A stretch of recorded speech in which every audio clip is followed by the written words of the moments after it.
Ya alhamdulillah udah keliling-keliling sampai di gold roomnya segala loh, di ruang emasnya, final proses. Nah saat ini saya dan kawan-kawan ada di open pitnya Arci di Araret, boleh. Luar biasa. Dan saya menyaksikan ya bagaimana proses dari batu gitu ya sampai kemudian jadi emas 1 gram 2 gram, masya Allah. Kita mah enak tinggal beli doang ya. Pekerja-pekerja di sini tuh masya Allah panas, tebu. Yang tadi di gold room itu dia ruangannya kecil, itu di situ bisa 1200 derajat Celcius loh. La ilaha illallah, kayak apa itu? Saya aja berasa panasnya tadi. Keren, Arci top. Apa? Tambang air. Itu yang ada kayak hidung itu domnya tempat apa bener-benerin alat. Oh ini dom nih yang putih nih ya. Putih itu. Domnya. Ya. Ini loh view-nya cakep sini. Kayak ada di tempat wisata gitu ya. Bukan di tambang gitu. Iya. Tambang Arci bangga deh punya saham slot 2 lot di sini. 435 juta lembar saham. Di sini nggak ada nama Yusuf Mansur, nggak tahu kalau PT-nya adalah PT Basis Utama Prima atau kalau dia termasuk masyarakat. Kalau termasuk masyarakat yang memiliki 2 juta lebih saham, lembar saham itu yang 8,82%, berarti pemilik saham Yusuf Mansur itu kecil ya di RC. Atau dia memang nggak masuk di sini, dia hanya dipakai oleh pemilik emiten di sini, pemilik perusahaan ini RC, untuk menaikkan saham yang mungkin tidur sehingga orang kemudian saham itu bergerak karena ada demand ya kan, setelah dibangunkan awareness-nya investasi ya. Jadi jangan mudah-mudah dipengaruhi oleh influencer seperti Yusuf Mansur kemudian naruh uangnya beli 1 slot 2 slot. Yusuf menyarankan kita harus hati-hati sekarang melihat gerak-gerik dan langkah-langkah bisnis Yusuf Mansur. Ternyata sejak awal kemunculan Yusuf Mansur memang menekankan sedekah, bagaimana menyerahkan uang sedekah kepada dirinya ya, motor, mobil, uang, kalung dan lain-lain. Tapi Yusuf Mansur sejak awal tidak mengajarkan caranya berbisnis. Jadi akhirnya financial. Artinya kan selama ini Yusuf Mansur juga ketika mereka mengatakan saham A, B, C, D ya. Iya, iya. Tetapi Yusuf Mansur kan tidak pernah membuktikan kepada masyarakat begitu. Iya, iya, iya. Artinya kalau seperti itu Yusuf Mansur sendiri tidak bisa menunjukkan faktanya, kemudian dia ngomong masyarakat harus memiliki saham A, B, C, D, dipancing itu ya. Menurut hemat saya hanya sebagai endorse saja ya. Artinya orang yang ya udahlah, ibaratnya yang ngompor-ngomporin suruh beli saham, suruh beli ini gitu. Tapi kenyataannya dirinya sendiri kan kita tidak tahu sahamnya di mana kan. Jadi menurut hemat saya ya Yusuf Mansur ini kadang-kadang ya Zarkoni itu ngajari tapi orang ngelakoni. Nyuruh orang sedekah tapi diri dia dipinjemin uang 5 juta aja nggak mau.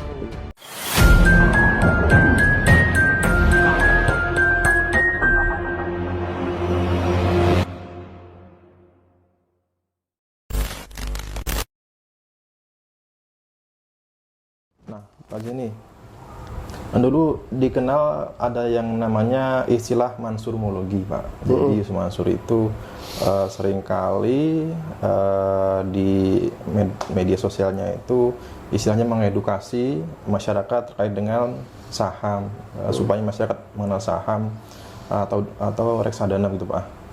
Nah, Yusuf Mansur juga memamerkan seringkali ya, ini mempunyai saham ini saham A, saham B gitu ya. Nah, tetapi banyak yang menduga bahwa Yusuf Mansur itu sebenarnya bukanlah memang memiliki saham tersebut, itu hanyalah tukang pom-pom saja gitu, Pak. Kalau menurut Pak Aziz ini bagaimana, Pak?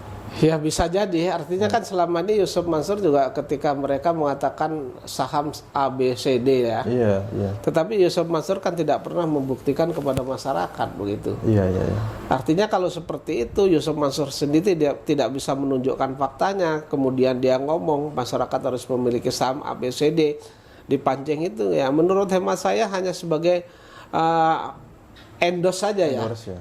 Artinya orang yang ya udahlah, ibaratnya yang ngompor-ngomporin suruh beli saham, suruh beli ini Iya, gitu. iya, iya. Tapi kenyataannya dirinya sendiri kan kita tidak tahu sahamnya di mana kan begitu. Iya, iya. Jadi menurut hemat saya ya Yusuf Mansur ini kadang-kadang ya Zarkoni itu ngajari tapi orang lakoni. Betul ya. Nyuruh orang sedekah tapi diri dia dipinjemin uang 5 juta aja nggak mau gitu. Sementara seperti Pak Patur itu mereka menyedekahkan mobil Innova, ya kan? Artinya diberikan cuma-cuma kan. Tapi begitu Pak Patur nggak punya uang lalu pinjam uang 5 juta aja kan Yusuf Mansur nggak beri. Betul. Sampai dengan itu pengakuan Pak Patur terhadap diri saya sendiri karena saya mendengar apa yang dikatakan oleh Pak Patur itu piece to piece Mas. Betul ya. Oke. Ya. Jadi kembali kalau masalah istilah mansurmologi gitu ya, kemudian Yusuf Mansur pamer saham A, saham B gitu ya. Jadi memang mungkin sebagian memang punya saham ya Pak, misalkan di warung steak Pak ya. Tapi kebanyakan itu memang hanya endorse saja. Ya bisa saja karena memang ini terbukti teman-teman. Jadi ada channel YouTube ini milik Pak Yudi Pramuko ya di Pesantren Ojolali ya, channel Pesantren Ojolali. Jadi ketika Yusuf Mansur ini di IG-nya istilahnya menawarkan saham kepada masyarakat gitu ya. Ini saham milik PT Arci Pak, tambang emas. Nah, ditelusuri oleh Pak Yudi Pramuko ternyata tidak ada kepemilikan saham di Yusuf Mansur di sana gitu. Jadi memang sebenarnya memang hanya tukang pom endorse saja. Tukang goreng saham gitu.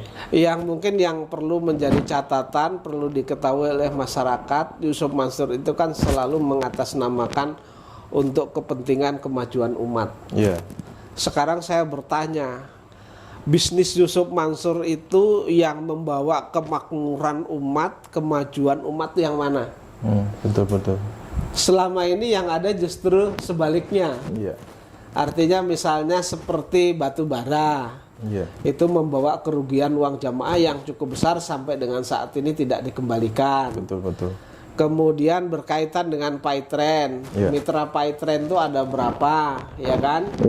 Kemudian itu menguntungkan nggak? Ternyata kan buntung. Banyak yang orang katanya mengaksesnya saja sudah tidak bisa. Kemudian Yusuf Mansur mengajak patungan Hotel City. Kenyataannya Hotel City hanya dimiliki oleh Yusuf Mansur dan keluarganya, kan begitu. Nah, menurut hemat saya hanya kepentingan pribadi Yusuf Mansur yang dipentingkan. Kalau mereka berbicara kepentingan umat itu menurut hemat saya bohong Mas. Yang membawa kemakmuran umat yang mana sih? Betul. Justru mensengsarakan umat dia, benar? Iya. Begitu. Narasinya sebenarnya memang terkesan bagus ya.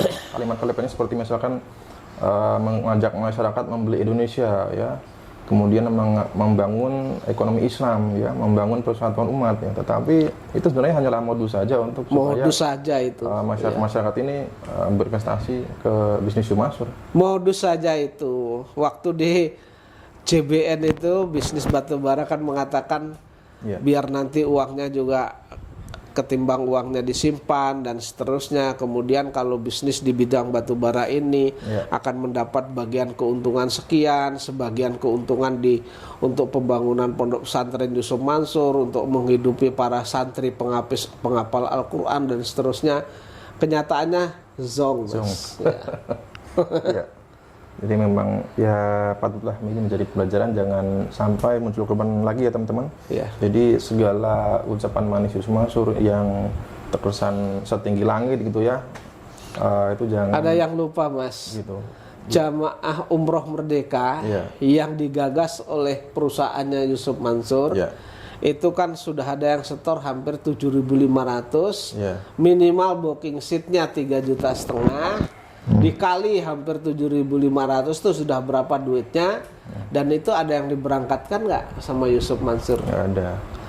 Yang duitnya nggak kembali Pak ya? Korban-korbannya cukup banyak. Itu pun mitra Paitren Pak ya? Mitra Paitren juga. 27 Oktober. Sekarang kita lihat apakah Yusuf Mansur pemilik tambang emas itu.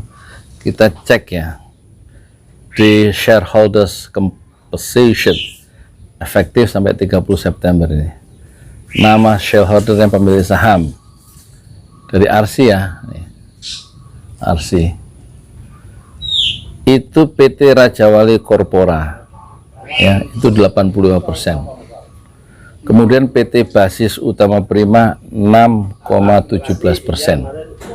Kemudian masyarakat lainnya 8,82%. Kemudian PT Wijaya Anugrah Cemerlang ya, itu 0,01%. Jadi total sahamnya jumlahnya 24.835 juta lembar saham. Di sini nggak ada nama Yusuf Mansur, nggak tahu kalau PT-nya adalah PT Basis Utama Prima atau kalau dia termasuk masyarakat. Kalau termasuk masyarakat yang memiliki 2 juta lebih saham, lembar saham itu yang 8,82%, berarti pemilik saham Yusuf Mansur itu kecil ya di Arsi. Atau dia memang nggak masuk di sini, dia hanya dipakai oleh pemilik emiten di sini, pemilik perusahaan ini Arsi, untuk menaikkan saham yang mungkin tidur sehingga orang kemudian saham itu bergerak karena ada demand-nya kan, setelah dibangunkan awareness-nya itu oleh Yusuf Mansur. Jadi jangan mudah-mudah dipengaruhi oleh influencer seperti Yusuf Mansur kemudian naruh uangnya beli 1 slot 2 slot. Dan kita harus hati-hati sekarang melihat gerak-gerik dan langkah-langkah bisnis Yusuf Mansur. Ternyata sejak awal kemunculan Yusuf Mansur memang menekankan sedekah, bagaimana menyerahkan uang sedekah kepada dirinya ya, motor, mobil, uang, kalung dan lain-lain. Tapi Yusuf Mansur sejak awal tidak mengajarkan caranya berbisnis.